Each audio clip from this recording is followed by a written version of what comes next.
नमस्कार मंडळी, आज आपण पांढरी शुभ्र, मऊ लुसलुशीत व टम्म फुगणारी इडलीविषयी माहिती पाहणार आहोत. तसेच इडली परफेक्ट होण्यासाठी मी तुम्हाला आज या व्हिडिओमध्ये काही टिप्स सांगणार आहे.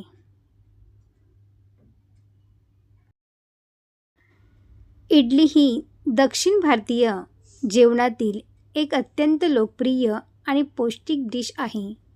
पांढरी शुभ्र आणि मऊ लुसलुशीत इडली बनवण्यासाठी या टिप्स तुम्हाला नक्कीच मदत करतील. क्रमांक 1. इडलीसाठी नेहमी जुना तांदूळ वापरावा. किमान 6 महिने जुना. नवीन तांदळाची इडली चिकट होऊ शकते.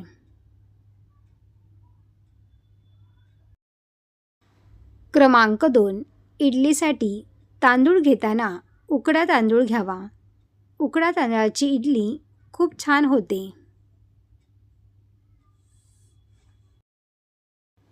क्रमांक 3. तांदूळ आणि उडीद डाळीचा दर्जा चांगला असावा.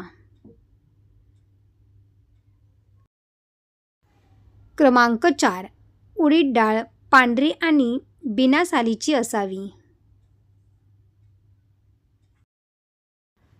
क्रमांक 5. डाळ आणि तांदूळ चांगले स्वच्छ धुवून घ्यावेत. क्रमांक 6. इडलीचे प्रमाण सहसा 3:1. 3 वाटी तांदूळ 1 वाटी उडीद डाळ ठेवावे. यामुळे इडली चविष्ट होते व उत्तम होते.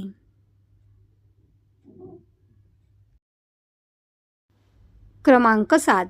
काही जण 4:1 चे प्रमाणही वापरतात. तेही मऊ इडलीसाठी उत्तम आहे.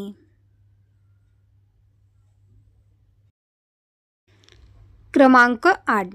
डाळ आणि तांदूळ कमीत कमी 5 ते 6 तास वेगळे भिजवून ठेवावेत. क्रमांक 9. डाळ भिजवताना त्यात थोडे मेथीदाणे अर्धा चमचा टाकावेत. यामुळे आंबवण्याची प्रक्रिया चांगली होते.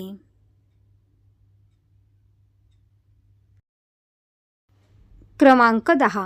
डाळ आणि तांदूळ धुण्यासाठी पिण्याचे पाणीच वापरावे. क्रमांक 11. डाळ दळताना ती एकदम बारीक आणि फ्लफी दळावी. क्रमांक 12. तांदूळ दळताना थोडा रवाळ जाडसर असावा. यामुळे इडली मऊ होते. क्रमांक 13.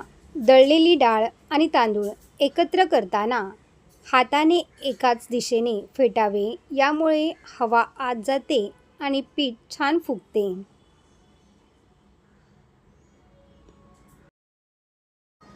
क्रमांक 14. पीठ हाताने फेटल्यास हाताच्या उष्णतेमुळे आंबवण्याची प्रक्रिया चांगली होते.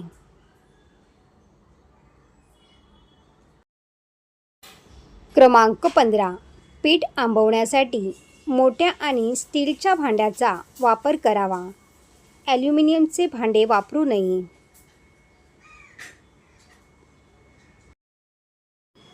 क्रमांक 16. पीठ आंबवण्यासाठी नेहमी उबदार जागी ठेवावे. क्रमांक 17. पीठ कमीत कमी 8 ते 10 तास आंबवण्यासाठी ठेवावे. क्रमांक 18. इडली बनवताना पीठ एकदा आंबवले की ते जास्त फेटू नये. फक्त हलक्या हाताने मिक्स करावे.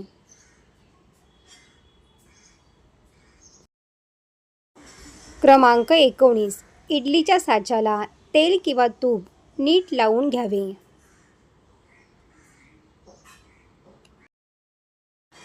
क्रमांक 20. मंद आचेवर इडली 10 ते 12 मिनिटे वाफवावी. ओल्या चमच्याने इडली साच्यातून बाहेर काढावी. यामुळे ती तुटत नाही.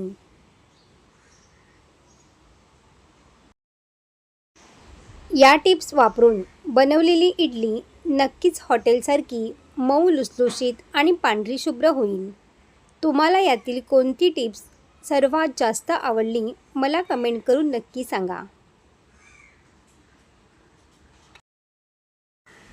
सर्व टिप्स तुम्हाला आवडले असतील तर व्हिडिओला लाईक करा आणि आपल्या मित्रपरिवारामध्ये शेअर करा. असेच नवनवीन व्हिडिओ पाहण्यासाठी चॅनलला सबस्क्राईब करा. धन्यवाद.